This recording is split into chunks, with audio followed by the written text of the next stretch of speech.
recherche, de l'enseignement, de la diffusion internationale et de l'intercession. Je suis le frère Achille. Je suis le frère Achille et je suis très très reconnaissant à Dieu pour tous les efforts que vous faites.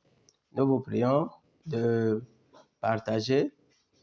Merci de continuer à nous recevoir, partager, diffuser, afin que tous parviennent à la connaissance de la vérité. Nous savons que la vie éternelle est dans la vérité. Nous avons parlé l'autre jour du baptême, du vrai et du faux, celui de la vérité et celui de l'erreur. Nous revenons aujourd'hui sur l'avantage du vrai baptême. Le baptême de la vérité nous permet de recevoir le Saint-Esprit.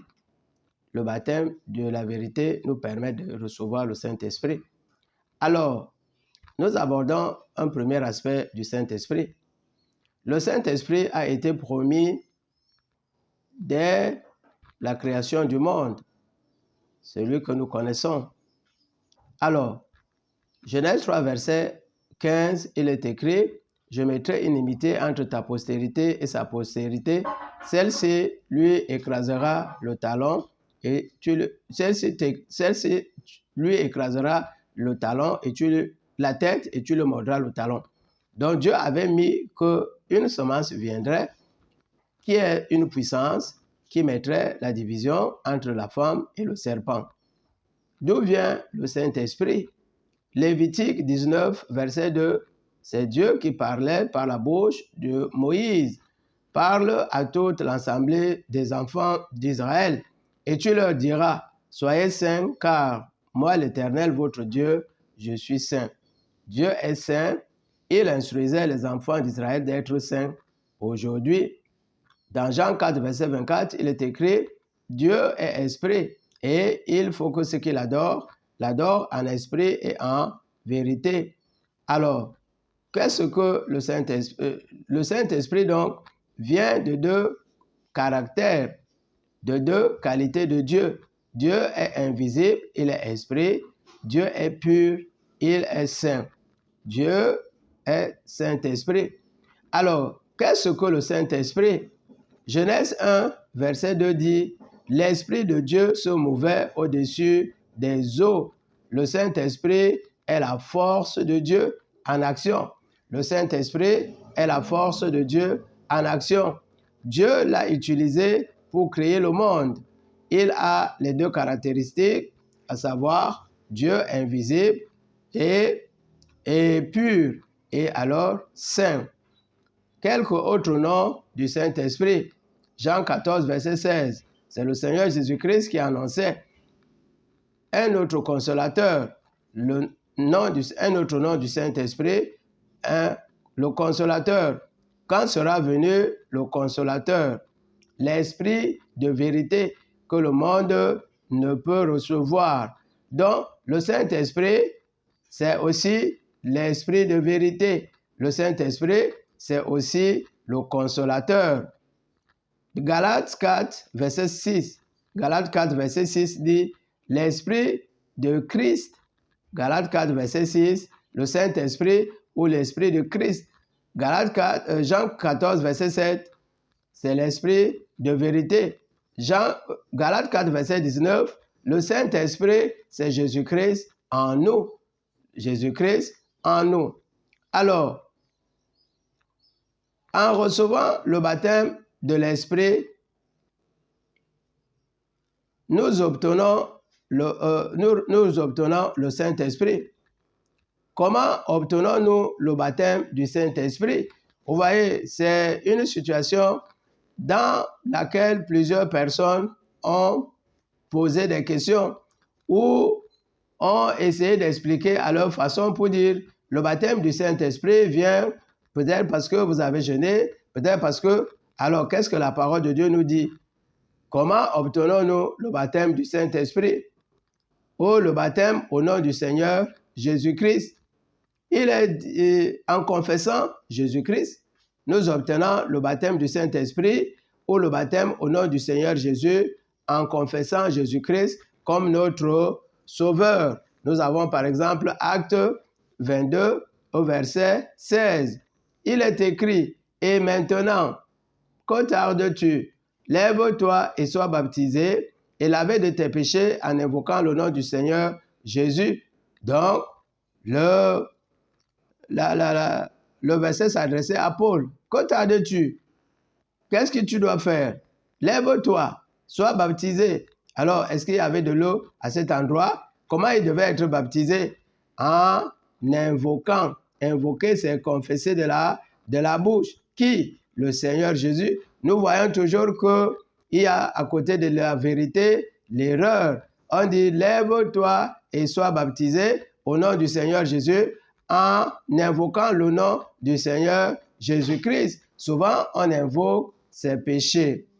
Le ministère, la prédication de la croix, c'est l'amour de la vérité. Et dans le cadre de nos enseignements, nous nous efforcerons toujours à vous apporter ce que les autres n'ont pas pu. Ce n'est pas pour dire que nous sommes les meilleurs, mais par la grâce de Dieu, nous vous apporterons ce que Dieu agrée. Comment invoquons-nous le nom du Seigneur Jésus-Christ? Romains 10, verset 9, il est écrit, si tu confesses de ta bouche le Seigneur Jésus, et si tu crois dans ton cœur que Dieu l'a ressuscité des morts, tu seras sauvé. La question, c'est comment confesser Jésus-Christ? Donc, à partir de Romains 10, on dit, puisque Jésus-Christ est vivant, Jésus-Christ, tu es le Sauveur et le Seigneur de ma vie, je crois dans mon cœur que Dieu t'a ressuscité des morts, je suis sauvé. Jésus-Christ, tu es le Sauveur et le Seigneur de ma vie, je crois dans mon cœur que Dieu t'a ressuscité des morts, je suis sauvé. Jésus-Christ, tu es le Sauveur et le Seigneur de ma vie, je crois dans mon cœur que Dieu t'a ressuscité des morts, je suis sauvé. Alors, donc, nous confessons, nous reconnaissons, puisque nous savons que lorsque les Juifs ont constaté que Jésus-Christ était vivant, qu'est-ce qu'ils ont fait?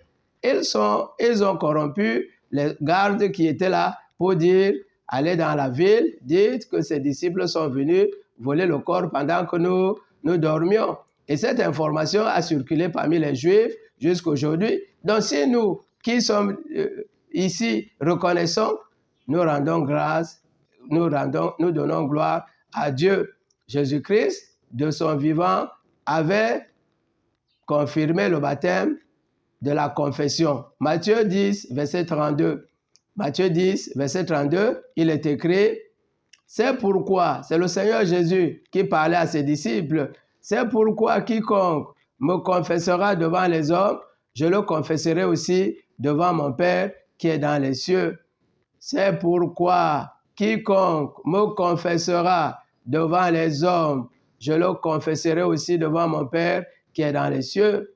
Jésus-Christ avait approuvé la confession. Nous pouvons confesser, et sachant toujours que nous serons agréables à Dieu et à Jésus-Christ. Vous voyez, qui prend acte que nous faisons sa volonté? Le baptême de Jean permet-il de recevoir le Saint-Esprit? Nous revenons et nous reviendrons toujours parce que la prédication de la croix, c'est l'amour de la vérité. Nous voulons découvrir des choses que nous n'avons pas découvertes depuis. Nous voulons avoir la connaissance que nous n'avons pas eue depuis longtemps parce que le ministère de la prédication de la croix, c'est l'amour de la vérité. Alors, le baptême de Jean qui passe pour le modèle dans l'Église, parce que le Seigneur Jésus-Christ l'a reçu, permet-il de recevoir le Saint-Esprit? Jean, acte 19, du verset 2 au verset 6, il est écrit, alors que Paul parcourait les hautes, quand Paul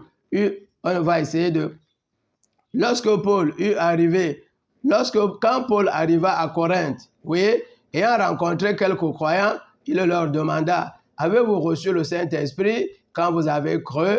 Et ils lui dirent, nous n'avons même pas entendu dire qui est un Saint-Esprit. Alors Paul était surpris parce que c'était des croyants qui faisaient preuve de beaucoup de zèle. Alors il leur demanda, de quel baptême avez-vous donc été baptisés? Ils lui dirent, du baptême de Jean. Jean, leur dit-il, a baptisé du baptême d'eau, disant au peuple de croire en Jésus-Christ. Sur ces paroles, ils furent baptisés au nom du Seigneur Jésus.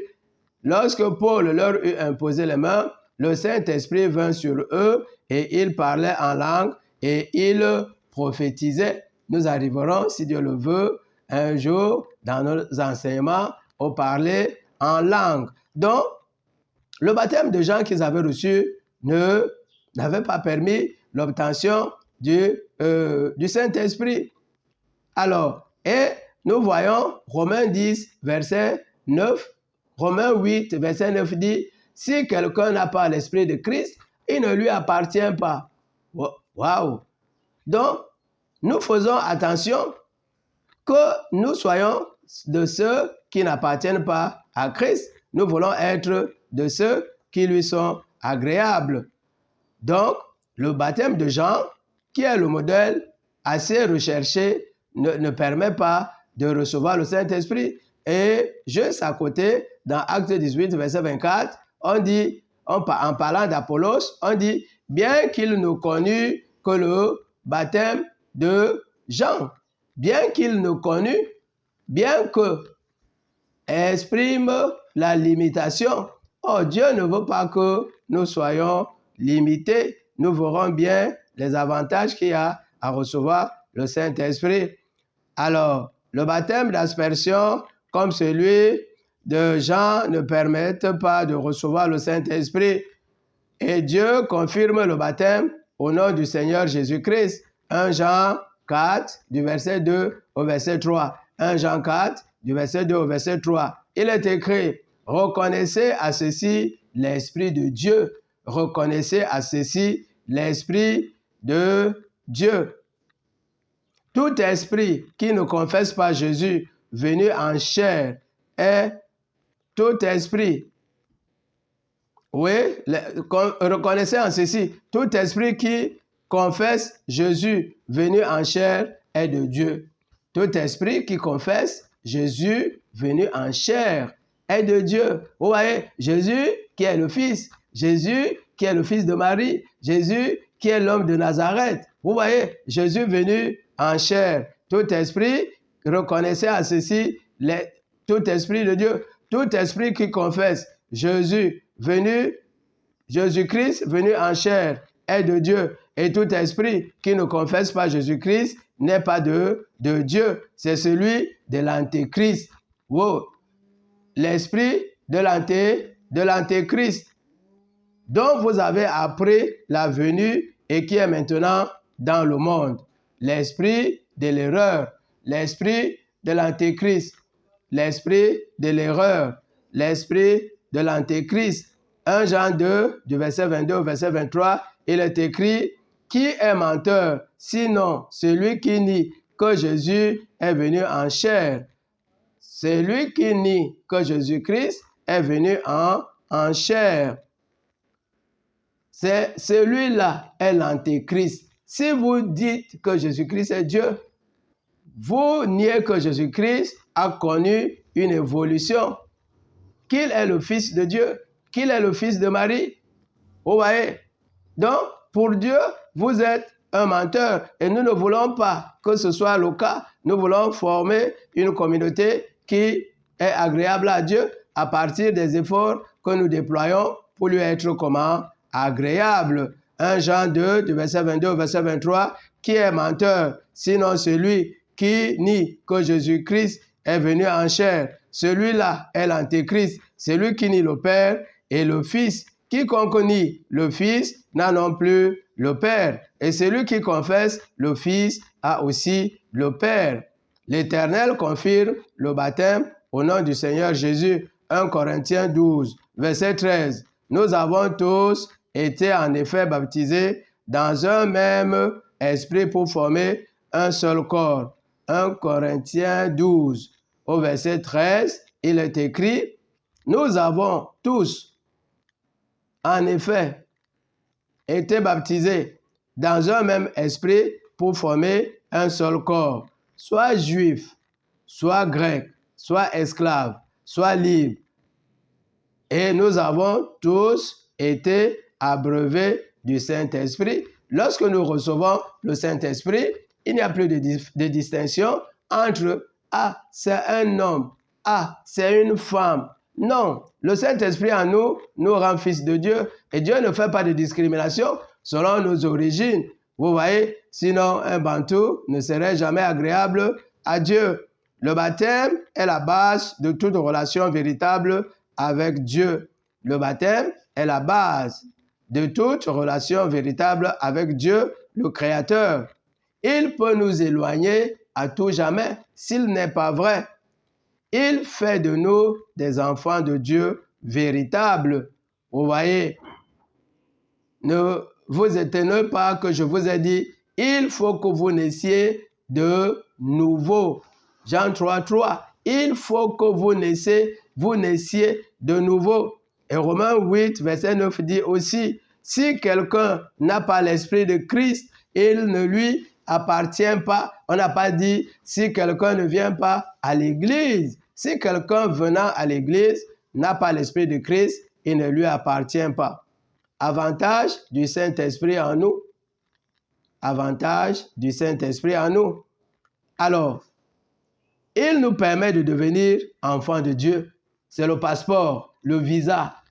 Vous voyez, c'est la clé. Nous voulons souvent les parrainages pour être dans tel clan.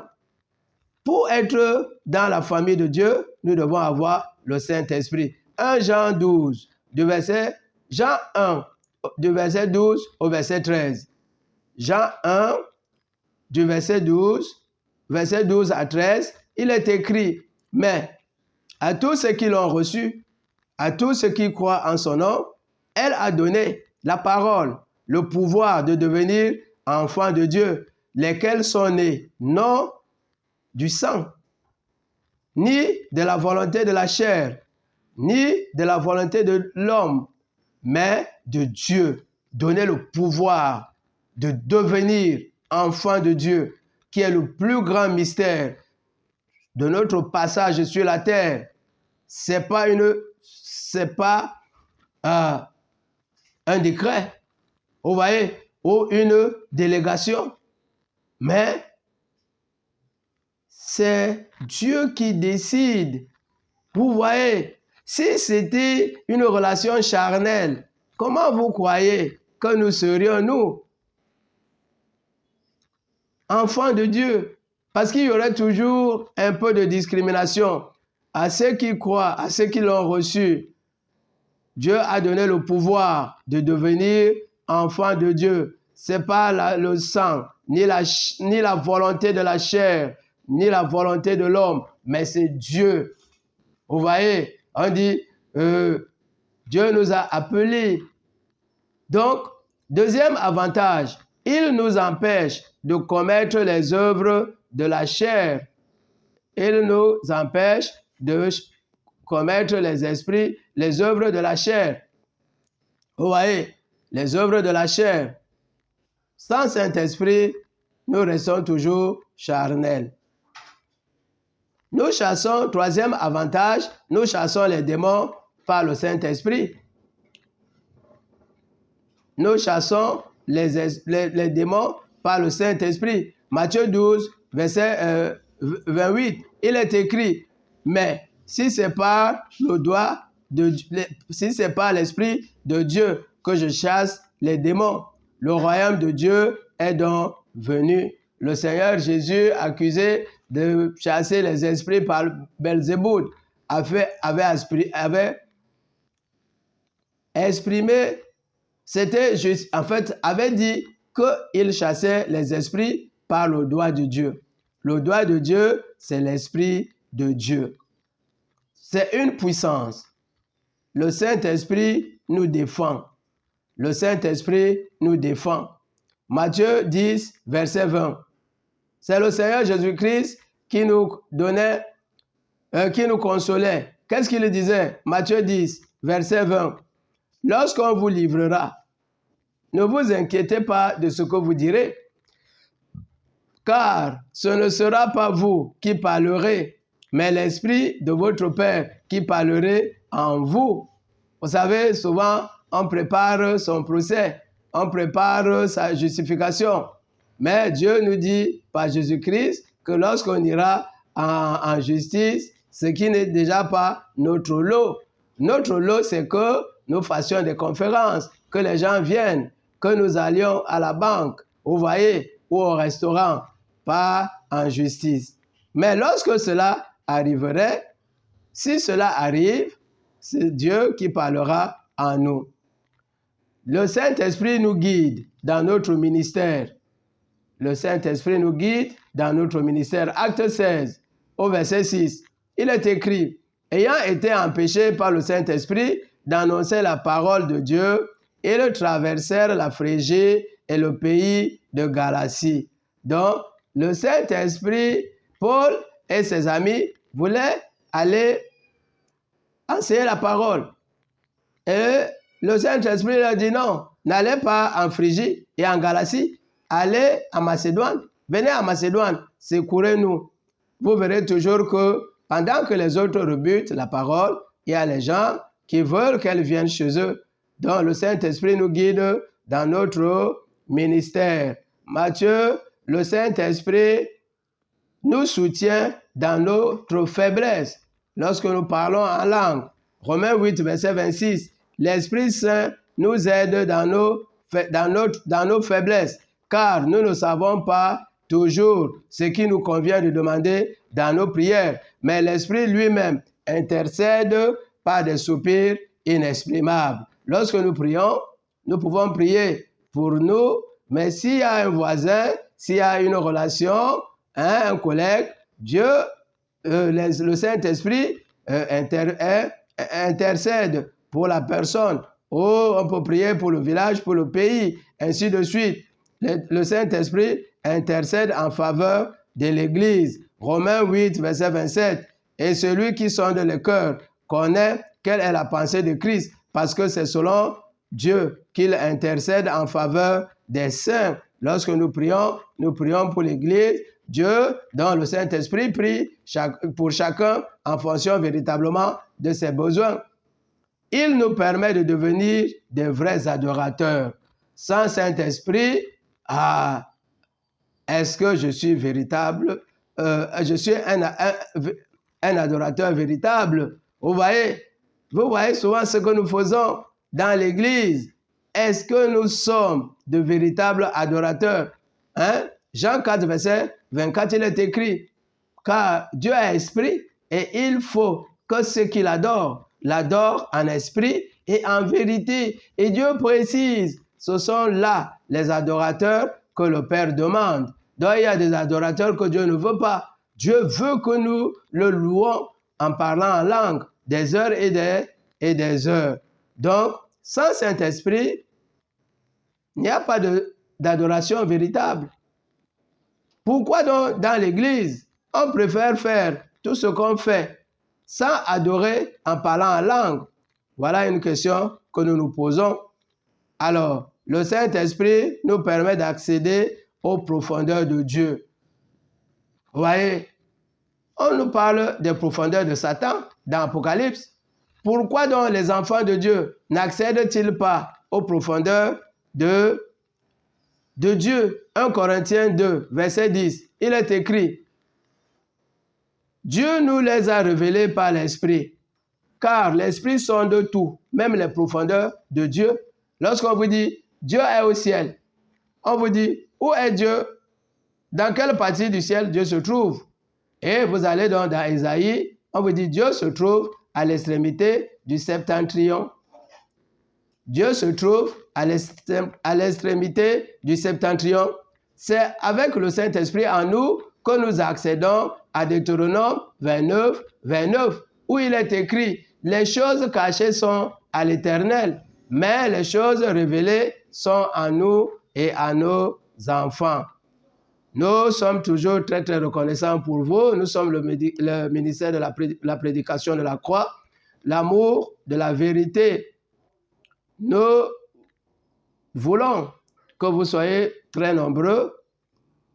Nous vous remercions déjà pour votre régularité. Nous voulons que vous partagez, afin que nous soyons nombreux à avoir, à disposer de l'amour, de la vérité. Alors, pas de résurrection pour ceux qui n'ont pas le Saint-Esprit, pas de résurrection.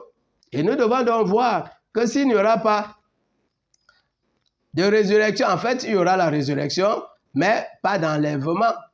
Parce que lorsque le Seigneur Jésus-Christ reviendra au renouvellement, tout le monde va ressusciter, mais tous n'iront pas avec lui. Donc, sans Saint-Esprit, pas d'enlèvement. Romains 8, verset 11. Il est écrit, Romains 8, verset 11. Et si l'Esprit de celui qui a ressuscité Jésus d'entre les morts habite en vous, celui qui a ressuscité Jésus-Christ d'entre les morts rendra aussi la vie à vos corps mortels par son esprit qui habite en vous. Si l'esprit de celui qui a ressuscité, l'esprit de Dieu, l'esprit de Christ, habite en vous, vous voyez, celui qui a ressuscité Jésus-Christ d'entre les morts vous ressuscitera aussi. Le Saint-Esprit nous sanctifie et nous rend obéissants. Donc, généralement, nous voulons être saints à travers toutes sortes de choses, de mortification, de privation. Vous savez qu'un seul regard dans une ville qui n'est pas propre nous rend souillés. Même en marchant à côté des immondices, nous devenons souillés. Mais le Saint-Esprit, Dieu le savait, parce qu'il veut travailler avec des gens qui sont saints. Ce n'est pas une sainteté de l'extérieur, mais c'est une sainteté de l'intérieur. Le Saint-Esprit nous sanctifie et nous rend obéissants. 1 Pierre 1, au verset 2, il est écrit, et qui sont élus selon la préséance de Dieu le Père par la sanctification de l'Esprit. Nous sommes élus selon la préséance. Nous avons été élus depuis. Ce n'est pas une élection qui a été organisée ou celle qui sera. Vous voyez, si vous allez lire Romains 8, verset 21, nous savons du reste que toute chose concourt. Vous voyez, ce que Dieu a prédestiné, Dieu savait qu'en telle année, il y aurait des gens qui chercheraient sa connaissance, qui seraient ses enfants. Dieu aime ça. Si nous aimons Dieu, nous cherchons sa parole. Et c'est un signe d'allégeance. J'aime Dieu, je connais la parole de Dieu. Je cherche à la connaître. Même si la connaissance de Dieu, elle est infiniment grande, mais efforçons-nous de la connaître. Pour terminer, le Saint-Esprit est Jésus-Christ qui doit se former en nous. Romains 12 parle du renouvellement de l'intelligence. Galates 4, 19 dit « Mes enfants, pour qui je prouve de nouveau les douleurs de l'enfantement jusqu'à ce que Christ soit formé en vous. » Vous voyez, Jean 12, verset 24 dit « Si le grain de blé qui est tombé en terre ne meurt, il reste seul. S'il meurt, il porte beaucoup de fruits. » Et au niveau de la semence, on dit « Il porte de la semence, 30, 60, 40. » La parabole du semeur. Conclusion. Le Saint-Esprit est la base de notre appartenance à la famille de Dieu. Est-ce que nous appartenons à la famille de Dieu? Est-ce que nous avons le Saint-Esprit? Si nous avons le Saint-Esprit, nous appartenons à la famille de Dieu. Et il nous rend capables d'être agréables à Dieu en tout temps. Vous voyez, lorsque nous avons le Saint-Esprit en nous, ce n'est pas qu'il vient et il part. Nous pouvons irriter le Saint-Esprit, mais il est toujours là parce que Dieu ne se répand pas de ses dons. Il change notre première nature d'homme animal et d'homme charnel. Il nous rend capables d'être les témoins de la résurrection, les témoins de Jésus-Christ, de véritables adorateurs de son Père et de Jésus-Christ, son Fils. Nous devons rechercher ardemment la connaissance. Puisqu'elle est disponible, nous devons rechercher le Saint-Esprit parce qu'il est disponible. depuis le jour de la Pentecôte. Il nous ouvre les portes aux manifestations de l'Esprit. Nous reviendrons sur les avantages du Saint-Esprit en nous, les manifestations de l'Esprit, parler en langue, interprétation des langues, parole de connaissance, parole de sagesse et les autres. Il nous ouvre, le Saint-Esprit, la porte aux manifestations de l'Esprit, aux fruits de l'Esprit et aux dons du ministère. Le fruit de l'Esprit, les dons du ministère, lèvons-nous, confessons Jésus-Christ comme notre Sauveur et notre Seigneur, et soyons remplis du Saint-Esprit pour être remplis du Saint-Esprit, pour être ce que Dieu recherche, à savoir de véritables adorateurs.